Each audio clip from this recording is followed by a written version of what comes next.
morning, everybody. It's Wednesday, February 14th, and this is the AgYield War Room. I'm Dan Dempsey, and I'll be moderating today's session.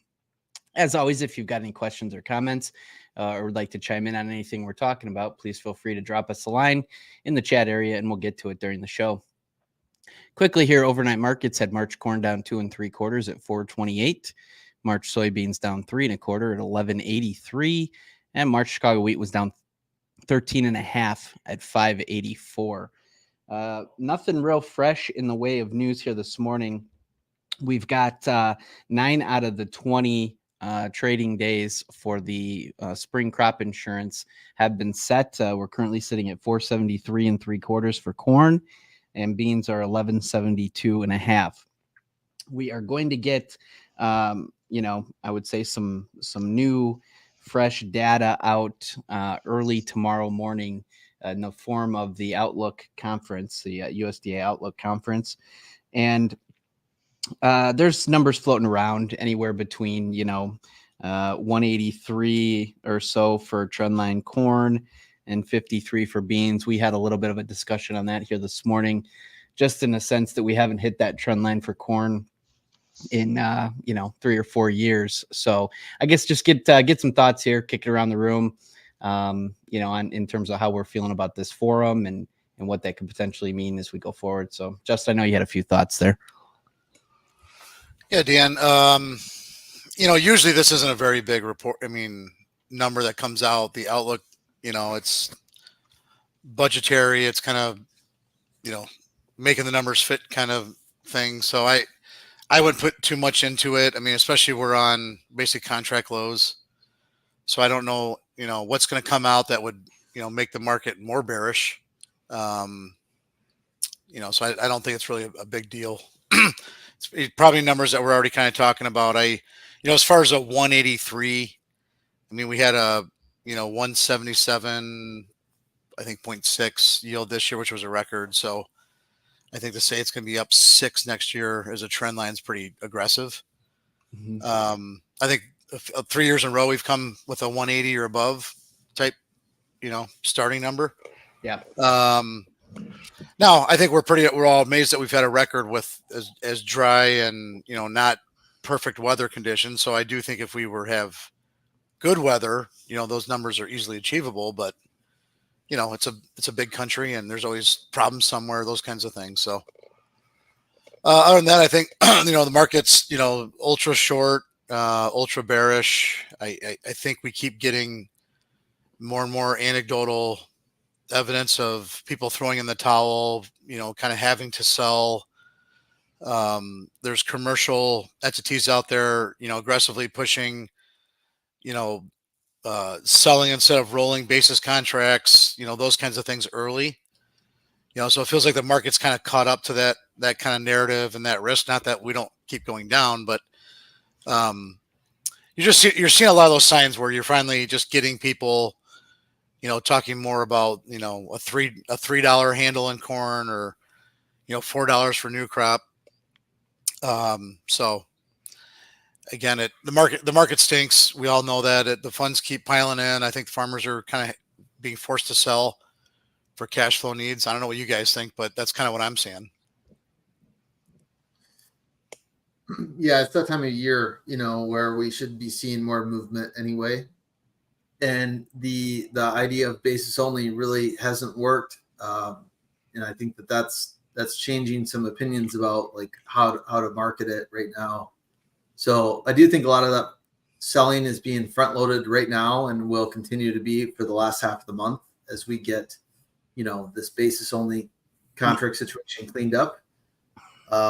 Whether it's a roll or a sale, I still think that, we could see some of that. It's uncertain. The one devil's advocate to that statement would be that the river has improved quite a bit.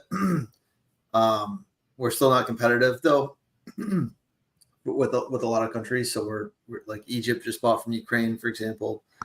But I think the market positioning knows that we were historically undersold for the crop size we had coming into this time frame. Hedge funds are near record short right now on corn, and it's JFM. We're seeing a lot of movement through this time frame, and your interest rates are still at 7 to 8% operating notes need to be paid down.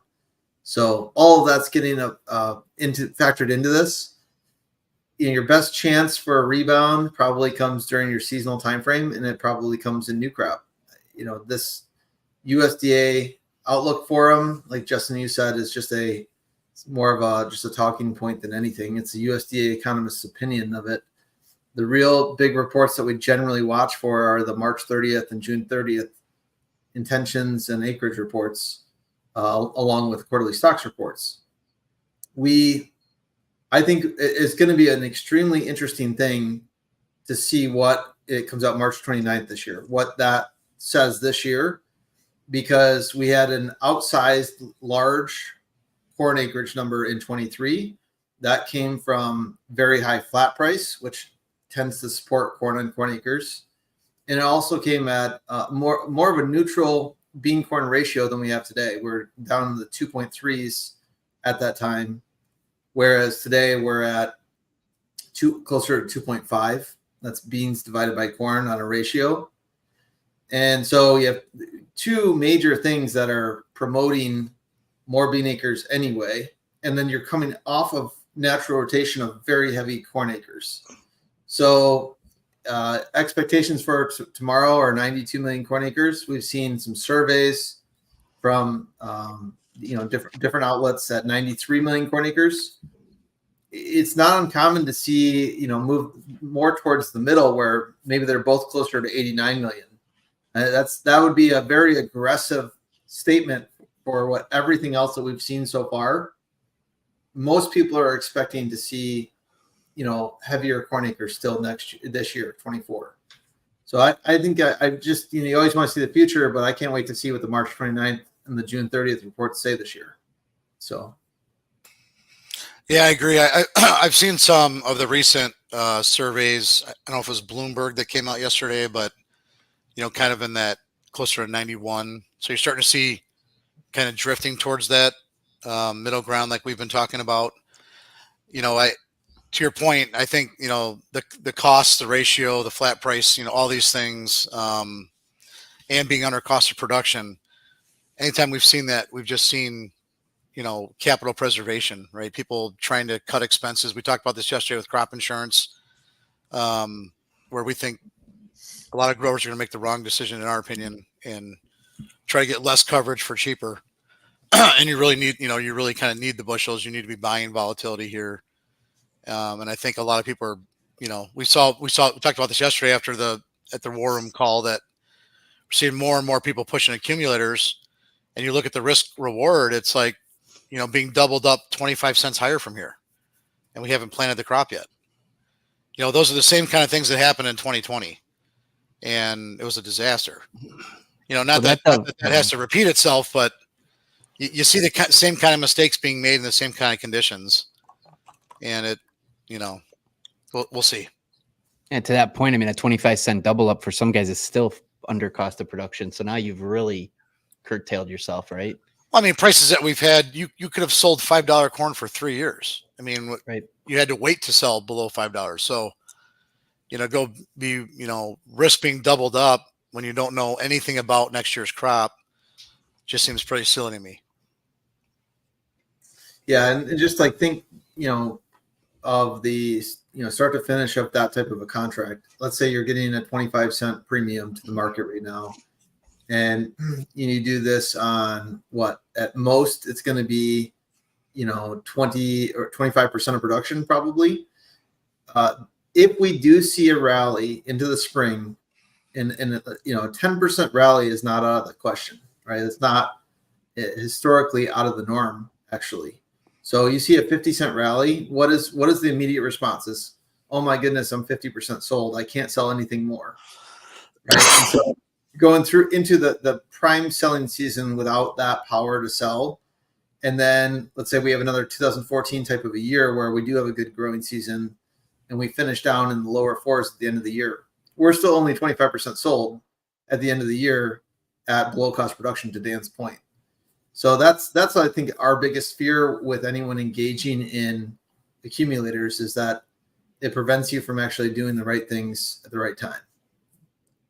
Not that it can't be a good outcome on its own. You know, it could very well be. Plus a lot of times you get knocked out too, right? If it does turn really bearish and you only accumulate half of what you wanted anyway.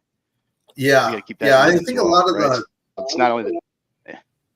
I think that's a good point, Jason. A lot of times there is a knockout associated to them.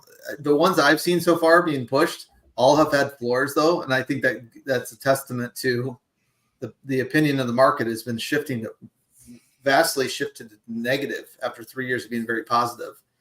You know, so we get down to new lows in 3 years, and all of a sudden everyone turns bearish. That might be our best chance for a rally, to be honest. Is that the funds are very short. Everyone's already kind of flipped that switch. Something does pop up in that meantime, like Farina corn has an issue, or we've got energies up again today. Something all of a sudden triggers crude oil to go up towards $100 a barrel. In this geopolitical environment, that certainly could happen. You never know what the next thing is going to come around. But if there is a catalyst to get people to maybe rethink the bearish corn argument, then I do think we've pushed towards that. We are starting to get to one side of the boat for a lot of market participants. Well, like we talked about yesterday, and I'll kind of go to that, where's the best dollars to spend in this environment? And in my opinion, it goes to crop insurance, right? A readjusting put subsidized by the government, like buy up coverage, do those kinds of things, and have bullets. So we'll probably talk about this a lot in this environment, like we did yesterday, where the rally could be 2 weeks long if we do get one. It could be, immediate, 50, 60 cents. And like you said, everyone's going to be shell shocked.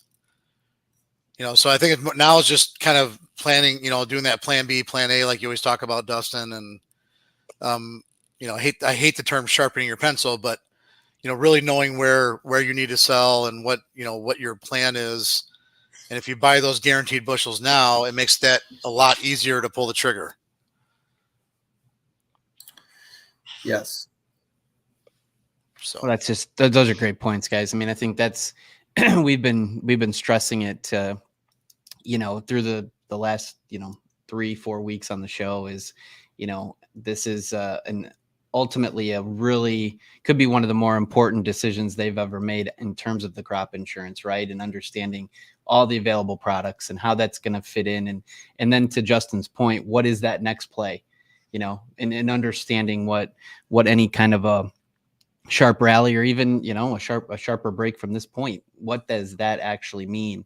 And having a plan in place, I think, is going to be ultimately the thing that separates everybody. Real good stuff here, guys. Rylan, there would be one comment I'd make quick, because Dustin brought up the safrinha crop. We are at a pretty massive deficit on precipitation over the last 30 or 60 days. Now it's early, right? So it's probably good for the crop. If we can get the rain, but it is dry, above average temps over the last 30 days.